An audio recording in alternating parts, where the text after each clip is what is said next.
Elles décorent nos intérieurs, illuminent nos jardins et certaines d'entre elles subliment nos assiettes.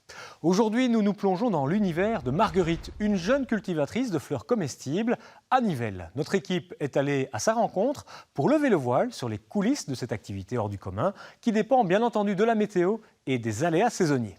Voyez ce reportage de Laetitia Blondeau et de Guillaume Dujardin.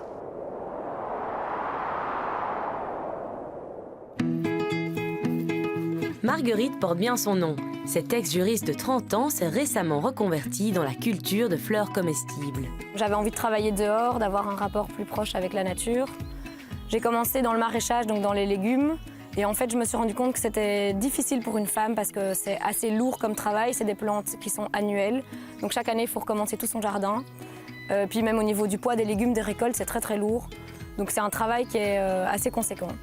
Et puis moi, spontanément, j'étais toujours attirée par ce qui était floral et gustatif au niveau des odeurs.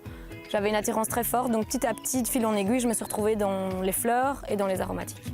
C'est pas moins de 60 variétés de plantes différentes que l'on retrouve dans son champ. Passionnée, la botaniste prend soin de sélectionner des plantes qui se distinguent par leur couleur et par leur goût pour éblouir ses clients de la haute gastronomie. Au niveau des fleurs, j'ai différentes sortes.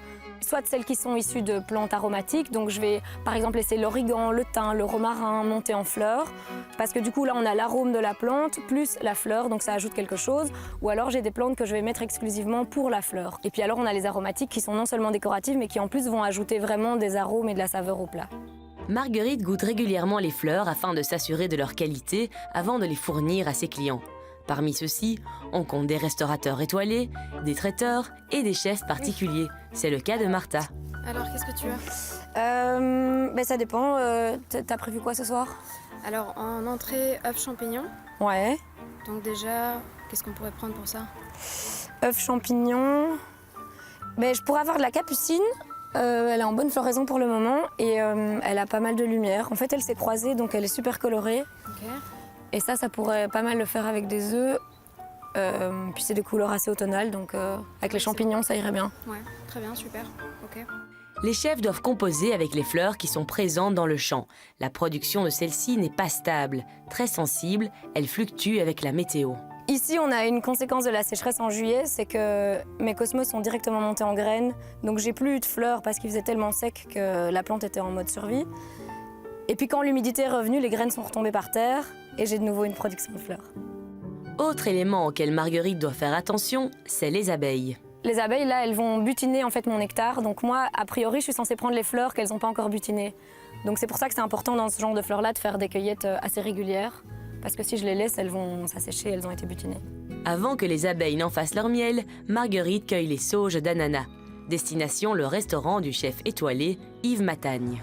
La fleur va rarement lui donner une identité du plat.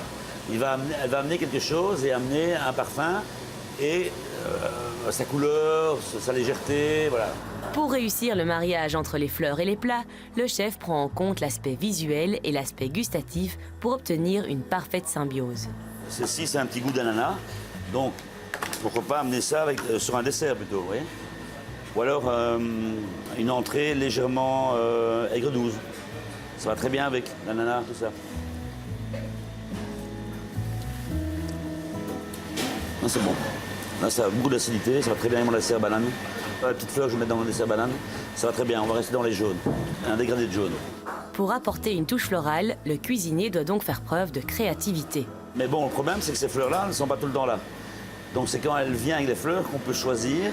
Donc on goûte et on mettra ça avec, voilà, cette assiette-là, etc. Parfois, il n'y en a plus, on ne met plus. Elle fait ça avec amour et passion, donc c'est ce que j'aime bien. Moi, les fournisseurs passionnés, je les adore.